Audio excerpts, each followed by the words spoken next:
This chapter, Mr. Baseball, the story of Connie Mack. It was a day in 1949. Connie Mack was being honored for his lifetime of service to baseball. To him, the applause of the fans was as familiar as their catcalls. In his long, eventful career, he had heard both often. Born during the Civil War, Connie Mack began playing baseball when Army forts still guarded the western frontier against raiding Indians. By 1886, when folks still rode in buggies and horse cars, he was a professional ball player, catcher for the Washington Senators. In 1902, when the Wright brothers were solving the problems of flight, Connie Mack won his first pennant. It caused far more excitement than the first plane flight in history. Then in 1910, for Connie Mack, it was a crucial pennant and World Series. He had gone deep into debt to build a new baseball stadium. To keep the seats filled with paying fans, he needed a championship team. Mack had done his best. His pitching star was the great Chief Bender. Another fine pitcher, Jack Coombs. Jack Barry played shortstop. Eddie Collins was at second. And Home Run Baker at third. Although underdogs in that World Series, the A's trounced the Cubs. Connie had his first World Championship. The Philadelphia fans went wild. Next year, cheered by the fans, Connie led the A's to another pennant. In the World Series of 1911, his opponents were John J. McGraw and the New York Giants. Connie's men won. He repeated the victory in 1913, again beating McGraw and the Giants. That made Connie Mack the first manager in baseball to win 3 World Series. The future looked good. You were happily married and ranked with the greatest managers of all time. But a year later, it was all swept away. A rival league tempted your players with large salaries. Facing financial ruin, you sold your stars. It was that or bankruptcy. Eddie Collins went first. Sold to the Chicago White Sox. Jack Barry sold to the Boston Red Sox. Home Run Baker sold to the Yankees. Your famous infield gone, the A's plunged to the bottom of the American League. With the Athletics in last place, empty seats at the stadium, the fans called you a team wrecker. You didn't argue. Quietly, you began to rebuild. In the process, you made mistakes. A rookie pitcher named Babe Ruth was offered for sale. Cheap. You were short of cash and turned him down. Instead, you searched the sandlots for youngsters to develop. You found one in peppery infielder Jimmy Dikes. But in 1920, down south for spring training, you decided that way was too slow. You would buy the players who could make the Athletics a pennant contender, even if it meant going into debt. Year by year, new stars were added to the rosters, the best pitchers you could buy, the best catcher, the most powerful hitters. In 1927, the greatest star of them all joined your club, the immortal Ty Cobb. Cobb's salary, $70,000 a year, but he was worth it. Now, after 13 lean years, you were ready to make a bid for the American League pennant. The season of 1927 began. You soon learned it would not be a year of victory. You were competing against an invincible team, the New York Yankees. With Babe Ruth lashing out 60 home runs, an all-time record, the Yankees finished first. They looked capable of continuing their record-breaking pace indefinitely. Had the huge sums spent to rebuild the Athletics been wasted, it was ironic to recall that Babe Ruth could have been on your team. You are now 65 years old. It seemed that for your remaining years in baseball, the Yankees would always stand between you and the pennant. Connie Mack had been discouraged in 1927.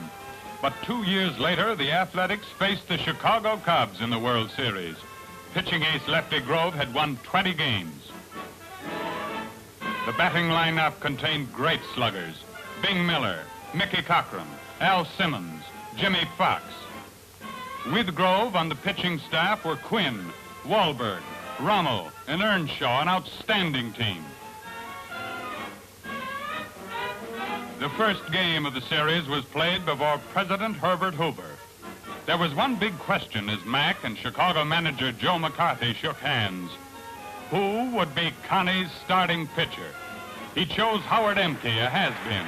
The fans were amazed, but Emke struck out 13 Chicago hitters, a new World Series record. The Athletics won the first game with ease and went on to capture the series. After 16 years, the World Championship, the applause was sweet to Connie's ears.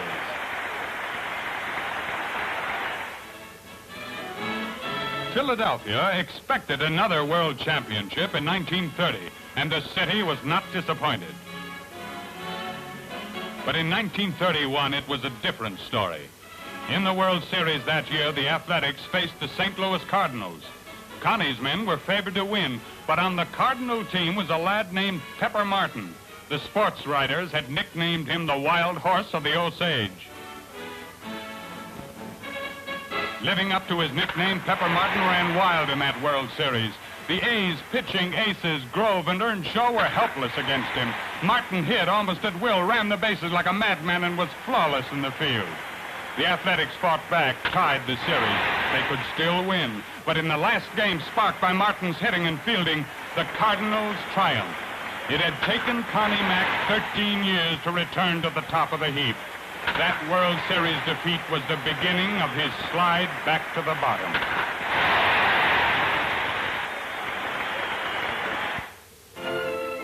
Connie went back to Philadelphia, and trouble. A depression gripped the country. Unemployed men sold apples in the streets. Money was scarce, and Connie couldn't meet his high-salaried payroll. Sorrowfully, he broke up his greatest team. Al Simmons, his great slugger, was sold. Infielder Jimmy Dikes was sold.